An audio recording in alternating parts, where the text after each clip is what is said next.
Max, yeah? Max. Max. With an X. Max. Okay. Take it to the max. I think it's the way you're saying it.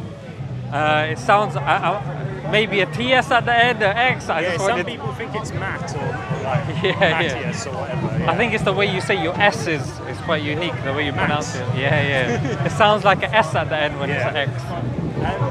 One of the things I wanted to talk about was so when people discuss like the full face veil, right? There's quite a good argument where we shouldn't follow like France as a model. They banned it, and I think that infringes on an individual's freedom to wear what they want to wear, of religious expression. And I think it's good that in this country we have more religious freedoms, and women are able to wear the full face veil, the burqa, and I think that's a good thing. Yeah, that's awesome. And so following that line of logic, which is what a lot of Muslims have, is they say, well, you can't ban the burqa because then you're telling women what they can and can't wear. Would you then follow that logic to like anywhere else in the world, right? So that applies universally, right? Do you think that applies universally? What, wearing what you want? Yeah, exactly. So like being able to have the freedom to choose to wear what you want to wear. No. Within reason. Like obviously you can't wear like pornography on your t-shirt and stuff like that, because then it infringes on the rights of children to, have safety and all that sort of stuff. But like, why don't you think women, if the line of argumentation is that women should be able to wear what they want to wear, why wouldn't you follow that universally? To be fair, Max, I think that's sometimes people that say that, Muslims that say that, I think sometimes they feel like they're on the back foot. And when they're on the back foot, what they do is they tend to align more with the left. But this isn't the mainstream opinion of Islam that, oh, wear whatever you want. The analogy, consider it like this. It's like in this country we can't technically wear whatever we want. It's dictated by the state, isn't it? I think we can wear what we want to a degree, except for obviously like you can't be naked, so you can't be, because that would be indecent exposure. Yeah. And you can't wear anything that is obscene, so we have laws against being obscene, so you can't wear something, heavily sex related, right? Because then people would have an issue with that. Or like you can't. I think it depends on the country, isn't it? Yeah. Or like, let's say you had ISIS on your t-shirt. I mean, I have seen people wear it, but like I don't know if that's illegal or not. It's like there's a woman here, she's wearing a cartoonized version of the Prophet that she knows is inflammatory, but I mean, she wears it just to garner a form of reaction. But the point comes to this, that whichever country you're in, the diktats of that country, majority of the countries nowadays, they align morally with the framework of liberalism. And in liberalism, different countries, well, most countries, they will determine which part of the body remains covered. So it's generally acceptable and agreed that the top half of the body and the private parts remains covered. And even that's now becoming flexible. Like I guess it depends on the context, because like if you're at the beach, it's quite common for women not to wear anything on their top. I don't necessarily have an issue with that, but it's like depends on the context. Like a swimming pool, for example, women wear a bikini, but in another context, like a gentleman's club or whatever, you would see that in like a different context, and it's the same clothing, so it's contextually dependent. But what I'm trying to boil this down to is what is optimal. People being able to wear what they want to wear within reason, or people being compelled to wear something when they don't want to. So like, I think it's good that in this country, if a woman wants to wear the burqa, she can, that's a great thing. But I wouldn't like it on the reverse side, where if a woman wants to express her religious freedom without wearing a full face veil, but then people are trying to compel her and force her to wear it, then surely that is a bad thing, right? Okay, I think I know where you're coming from. So I'm just going to make the point completely. So in a liberal country, which most of the Western nations where we're living is, most of the laws, I'd say all of the laws, come from the framework of liberalism. And then in liberalism, you have like certain principles of how you derive laws. So you'll have it going to the House of Commons, then it goes to the House of Lords, then it comes back to the House of Commons, and then you've got local councillors, and then certain rules and regulations are made. But it's done within the framework of liberalism. So in liberalism, it's you stay covered at the top, at the bottom, and even in the UK, I think I haven't come across a beach, or maybe there's like a few beaches in which you are allowed topless, but they've got like It's sort of like I guess like a woman can get away with being topless, but like most people don't. But it's kind of one of those things where it's not necessarily going to be enforced. Correct me if I'm wrong, but in certain beaches, if a woman is topless and someone calls the police, she can get done for indecent exposure. I think so, yeah. But it's something that, like, obviously police officers aren't going to be going around and policing, but then if somebody takes an issue with it, technically, they would be in the right. Like, let's say you had a really conservative family and there was like a bunch of uni students. They would, They all had their boobs out, then maybe they might be like, come on, this is I don't know. Like, they would be in their rights to do that because, like, technically they shouldn't be wearing it. But then if it was to go to court,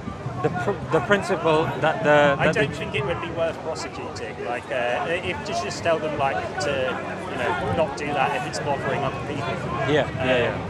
But it doesn't really cause that much harm, and I don't think a woman should go to prison if she's gone topless. Like maybe a fine at most, like a small fine, just so that they don't do it again. Like, I mean that's up to the law, isn't it? But the law, in principle, comes from the morality of liberalism, which, like you said, the harm principle, the harm principle, and even that it's got certain flexibility and the way it's applied. But I think the point that I was going to make, Max, was that you've got this principle which is done and which is mapped out by the diktats of liberalism in it, and it's done through through the foundational principles of liberalism. So but we use moral philosophy like the harm principle, and then like maximising freedom, utilitarianism, the greatest happiness for the greatest number. We incorporate quite a lot of philosophies in liberalism. It's something that evolves over time. So it's not like one specific thing. But I guess like ultimately what we want to do is like compare like what is in the ideal world, what would be better? Like women being able to wear what they want to wear within reason, or women being compelled to wear things against their will. So so let's say for example you did have a law where all women had to have full face veil covering, like let's say make up an imaginary state, like state X, and in state X if a woman goes outside and she doesn't have a full face veil on, then she goes to prison. Like that wouldn't be a great thing, right? Like you would condemn that state X for doing that, right? Let me just finish the point. So on the one hand, you've got the laws in the West that are dictated by liberalism, but in a Sharia compliant country, which would be technically a Muslim country, the laws of that country would be dictated by the legislation of Sharia, from the Quran, from the sayings of the Prophet. So on the one hand, you've got morality from liberalism. On the other hand, you've got morality from that religion, from Islam. And then that's where the discussion now takes place, that what makes your morality or the rules that you're following to come up with this particular uniform more superior to the other one. Do you see? Is the Sharia law derived specifically from the Quran, or a combination of the Quran and the Sunnah, right? So the Sharia is derived from 4 principles. You've got the Quran, and then you've got the Hadith or the Sunnah, like you rightly pointed out, and then there's 2 more. And the 2 more. But so aren't all of those 4 things open to interpretation a little bit? Like it's not like every single Muslim agrees on what exactly those 4 sources of information are saying, right? So you even have like Sunnis and Shias, you have Quranists, or you have Muslims who adopt both the Quran and the Sunnah. So it's not like any one person can look to those 4 sources and then get the 100% objective truth, because the proof is in the pudding, because there are loads of Muslims of different opinion how they interpret it. So how do you navigate that issue? So difference of opinion in Islam is defined by difference of opinion that were there at the time of the companions of the Prophet. It's a misconception that people think just because 2 people off the street have a difference of opinion that we'll take that difference of opinion. It's like 2 regular Joes walking down the street saying, I think the law should be like this, and somebody else going, I think the law should be like this. The only legitimate way of saying that there's difference of opinion is if somebody credible within the judicial system says that, okay, there is scope within case law or British law, then we say, okay, that's fair enough. Like we do in the UK. Yeah. We appeal to the court system. Yeah, so Max, it's pretty much the same. This is, you know what? I think this is a straw man that people apply to Islam, that they think that Islam is really rigid. There are certain principles that, yes, we call them aqidah ones, to do with belief. I don't agree with the argument that it's rigid, because you have so many different kinds of Muslims who've interpreted it in a different way.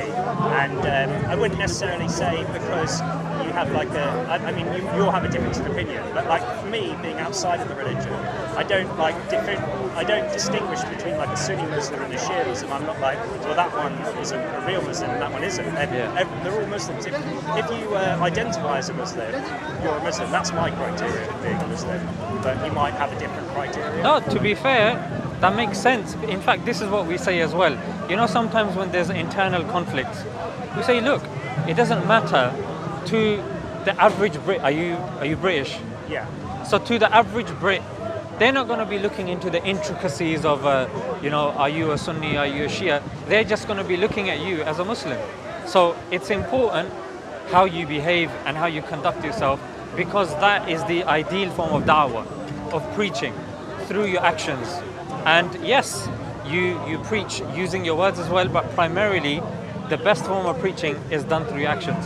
Yeah. So what you're saying is actually true. It's in fact what we say to each other as well, that look, instead of like some Sunnis and Shias will come to the park and then start arguments and say, look, this is not appropriate, because an average person looking at you guys is just going to think, well, what on earth is going on? So going back to what you were saying about the authority, what authority would you be appealing to when I think they're called clerics, or what do you call someone who's like well versed in all of the four sources that we talked about? What would you? They're like not a priest, but like yeah. So you're on the similar kind of trajectory, which is, you can have any title, but in Islam there is a hierarchy. Like you'll be somebody who's well versed is a sheikh. Okay. Then above him, somebody who can derive laws is a mufti. So he can derive laws within a certain paradigm. So it's the highest mufti. So the highest rank that you can get is a mujtahid. Somebody can do ijtihad. So that is, to some degree, if you want to loosely kind of take somebody nowadays, you could say maybe a mufti. Okay. So a mufti is somebody that he's got like the bird's eye view, so he can come up with, if he studied in the correct places, he can come up with a holistic thing. So if he says something, then you can take what he says seriously. So who appoints a mufti as a mufti? So a mufti is like in schools, or it's like in this British system. You start with primary school, then you go secondary, then you do a master's, and then you do a PhD, and then you get peer reviewed. Yeah. So that's what it is. So would the Shia muftis be different from the Sunni muftis? Yeah. Okay. And like, how many muftis in like Sunniism are there, would you say? Hundreds and thousands. Really? That many? So it's kind of like... Are you talking in the ages, or are you talking no, like in today, like... Yeah, I'd say thousands. Okay. So if you have thousands of muftis and you're a Sunni or Shia Muslim, and then you appeal to the mufti for like the right judgment on any given topic, would it always be the case that they would unanimously be agreed upon like what the correct course of action would be on any given subject matter, or would there still be disagreement within the muftis? It depends. There's certain principles within Sharia that there's no difference of opinion about. Yeah, for example... I'm kind of burning, I'm really fair. You know what, so should we swap? Should we swap? Yeah, that might be acceptable. No, it's good you told me. I see what you mean now. Yeah, it's pretty intense. But I can take it. Yeah. I think you look like me now with the tan. No, so in Islam, I just saw a leaf fly down. I didn't want it to be lodged there, and then for the whole video, I've got like a leaf there. You'll find it a few hours later stuck in your beard. Like my previous meal. Yeah. So you said Just remind me what you said. So within any particular sect, you might have thousands of muftis, and then amongst the muftis, they wouldn't necessarily always have a unanimous decision on any particular given subject matter. If you were to like quiz them all on, I don't know, 10 questions in relation to hot button topics, it's not like they would all answer unanimously on those. Yeah, so 85% of the religion, there's no difference of opinion. In 15% of the religion, that's where the difference of opinion comes. And even psychologically, if you look at the natural disposition of man, for example, if today we have a really wonderful conversation and you leave and you're like, look, Smile2Jannah, amazing guy, you know, fantastic, just like he's on there, he's in person, we had a really nice conversation. I do genuinely think that you're a decent guy with good intentions, but obviously we just have disagreement in opinion, and that's fine. Like, that's absolutely fine. I don't think everyone has to agree on anything. Like, I think that you're well intentioned. 100%. But the stat that you pulled about 80% agreement, 50% disagreement. Yeah. Like, I don't know what the split between the Sunni and Shia divide is, but obviously there is a difference in opinion there. But like, what's the split there? Because like, it's kind of depends on how you measure it, right? Yeah. So like, you might have like 50-50 Sunni Shia, and then within their own communities, they'll have other communities. So it's not like, I don't really, the way I see it, it's like you have lots of people who are Muslims because they identify as Muslims, but they still have like the same core beliefs, obviously, like Allah is the God and Muhammad was the last messenger, but they still like, in the minutiae, they still like have a difference in opinion. And then you've used the muftis as that's an appeal to an authority, but what I'm saying is that authority in itself, like there will be disagreements in the opinions there. So like, it's like, how do you choose which mufti to follow? Like, so coming back to the stat, so 85% of the religion, there'll be no difference of opinion. The 15% of the religion, that's where the difference of opinion comes, and unfortunately and sadly, that's the 15% that gets exploited. So it depends. Like, for example, if you've got all of the subjects, 85% the core majority is agreed upon, but then it's like the minutiae. But that's not like, that's like a breakdown of the topics rather than like the populations. It's like I've done philosophy as well, and if a person was to be technical, Max, technically speaking, you can't really arrest and imprison anyone if you're to do it on an objective moral basis, because how are you going to objectively prove that what that person has done is wrong objectively, and then give them a time in court, or a time in prison, and then let me give you an example. They say if you rape somebody, you can get about 4 years in prison. If you take down a statue, you can get 8 years in prison. Now, if we go to the nuts and bolts of the matter and we start saying, okay, but where's this number coming from? How can you justify it? And if somebody gets really hooked on this sort of thing, society won't be able to function. So there's certain things that are accepted as axioms, but the thing is, in a good society that's stable, like I'm sure you'd agree, Britain is pretty much a stable country.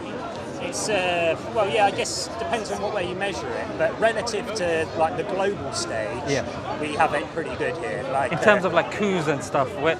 Somebody actually made this point. They said it's actually quite interesting. Boris has done whatever he's done, and there hasn't been one coup attempt in Britain. It's actually quite remarkable. Yeah, I guess. Compared to, say, America and what happened in Congress. Yeah, I don't know. Like you do see protests obviously going on in Parliament Square, but there's no real coup. But I think that's probably because our police are so sophisticated and specialised. We have like more CCTV in London than pretty much anywhere else in the world, and our police are really highly trained. Yeah, exactly. So so there's other variables in place. So if you look at, say, Muslim countries, you can't look at it with a vacuum. The thing is, there's so many variables and so many principles that the layman doesn't understand. Which country do you think does the best job out of all of the countries in like trying to? I know that like you'll say that no country has implemented Sharia law 100%, but which country would you say has done the best job of implementing? It depends, to be honest, Max. Like, how do you define best? Some people will define it economically, some will say politically, some will say in terms of the mosque building, like how many mosques are there and are the people able to walk around safely, or how many non-Muslims are allowed. For example, Qatar, you got the World Cup happening there. Another Muslim country wouldn't be, down with that, but they'd be more in that kind of. You see, how you're measuring success is kind of arbitrary. Exactly. And could be dependent on a lot of different criteria. But like for you, which one do you like? If you have a preference, like for me, like they're kind of doing the best job. If you had to pick one, like I'm just curious. To be honest, Max, I'm a Brit, isn't it? And when you're living in Britain, I've noticed when you go to other countries, your standard, whether you like it or not, is going to be Britain. In fact, there was a study done psychologically. Have you always lived in? I have, yeah. And because of that, even when I go, I think it's inevitably the cultural influences are going to be ingrained into you. It's inevitable. In fact, there was actually, this was quite interesting. It was fascinating. A psychological study said that, there was one particular time where the flat screens started coming out. They said that first flat screen, no matter what price it is, let's just say it's £1,000. Let's just say £2,000, maybe it's £500. Whatever price it is, that's going to be the yardstick now. That every other smart screen is going to be, it's going to be measured by. And then it will drive down the price of all the others because everyone wants the best one. Well, possibly, but what's going to happen is now, let's just say it's £500, and then you see another smart screen, flat screen, and it's 800. You're going to say that's expensive. Yeah. If it's £300, you're going to say that's cheap. If it's £2,000, you're going to say that's way too expensive, because whether we like it or not, we do have a particular yardstick in our head. It's like when the Western nations went to Native America and they saw the Native Indians, and they said that, look, they're so uncultured, because they measured culturedness through how a person would be dressed. So because they were naked, they said it was like technology as well, right? Because as well, they would have like gunpowder and guns, and there's nothing like you can do against someone who has a gun if you've just got like spears or bow and arrows or whatever they hunted with. So they probably based it on technology and clothes and did they use horses or no? Or they did, yeah. Okay, yeah. The Native Americans did, yeah. Brought in, the horses in Native America, they did. They would use horses, spears, arrows. Yeah, they were pretty good with that sort of stuff. But I mean, in the kind of certain tribes would be naked, they would be exposed at the top, and the yardstick that they would be measured by is this. So if you're coming back to the it's cultural relativism is what you're saying, yeah, and to be honest, I'm going to be honest, when I go to say... Well, I hope you're going to be honest, because whenever somebody says to be honest, then I'm like, well, I already assume you're being honest, but sometimes, you know what it is? It's a disclaimer, because there's like 4 cameras here, and I'm going to give the example of Pakistan. Yeah. And the reason why I say that is because then a person puts their defenses down if they're a viewer, and they're going to be like, okay, he's just giving an example. He's not trying to be malicious. Yeah. So, and you see from my example, when I go to Pakistan, that when you're driving on the roads, like zebra crossing, there's no such thing as zebra crossing in certain areas in Pakistan. Yeah. And red lights, it's very liberal there. Yeah. Like even if it's red light, whatever, isn't it? It's kind of do as you please type mentality. Yeah, in certain areas. I mean, it's improving, but when I go there, Max, it's extremely frustrating to me, because the sign of civility is, you're at a T-junction and someone's got a certain right of way. You let somebody go past, you raise your hand. That's how I've been brought up, isn't it? Yeah. So when I go to another country, whether I like it or not, whether I want to give them the benefit of the doubt or not, that's something, like if it grinds my gears, like that's going to be how I see it, isn't it? Okay. So everyone's going to have their own standard, but the standard yeah, whatever anybody has is up to them. But coming back to the Islamic point that you said, which was actually pretty good, a lot of people, what they do is they try to, in fact, it's a psychological thing as well. You know, if, let's just say we're supposed to meet here at 3 o'clock. Yeah. I come late a couple of times. You're going to say, you know what, Zishan always comes late. He's a late comer. He's not good with time. But then let's just say you come late a couple of times. And I say, Max, why are you late? Oh, you know what, bro? I came late because, you know, I had to, you know, feed my child. Then the bus didn't come on time. So they actually found in studies, it's actually interesting. When it comes to yourself, I've forgotten the technical term, but they said when it comes to yourself, you'll make 101 excuses. When it comes to somebody else, you'll give them a character flaw. Selective bias. It's actually yes. you judge other people on a different criteria than yourself. Exactly. Right. So I fear that Islam has fallen within that selective bias. So you're saying that you have selective bias, so it's impossible for you to independently judge countries that are trying to implement Sharia law in order to pick out which one is doing it best, because you have a disposition that's been ingrained into you from living in the UK. Is that what you're trying to say? No, what I was actually going to say was that you are asking good questions in the sense that you're saying that, okay, so there's a judicial system in Islam. Okay, you've got certain hierarchy in Islam. You've got a system. While somebody else would say, oh, this is what a hadith says. This is what an ayah or a verse says. Therefore, all Muslims believe this. You prefaced our discussion. I don't know if it was on camera.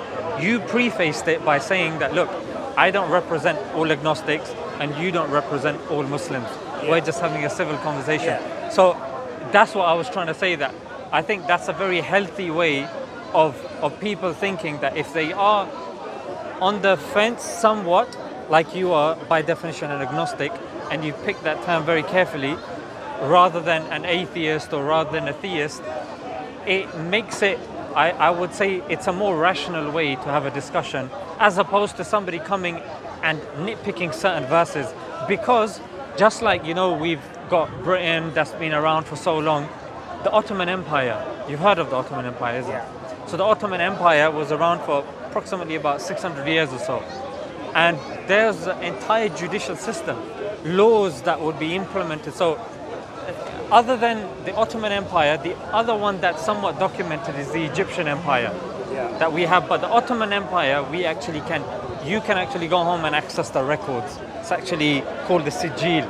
So you can see that, okay, this punishment is, well, supposedly said in Sharia. Let's see how much it was actually practically applied in the Ottoman Empire. So yeah, I guess I was just giving you like one of those nods that, Assalamu alaikum, you okay? Mashallah, mashallah. So yeah, I think this is a very good way of hitting the nuances rather than coming along and saying, you know what, this is it, and that's not it. But like, I understand that, and you have your own cultural influences having lived in the UK, but just like putting that to the side, if you had to pick one country as being like the front runner in terms of like implementing Sharia in the best manner, like if you just had to pick, which one would my criteria would be Wi-Fi. That would be my criteria. But that's not the Sharia dependent, let me tell you why. It kind of is, because you know when you're going somewhere, you have to give some sort of allegiance. There's like a citizenship, that you're giving to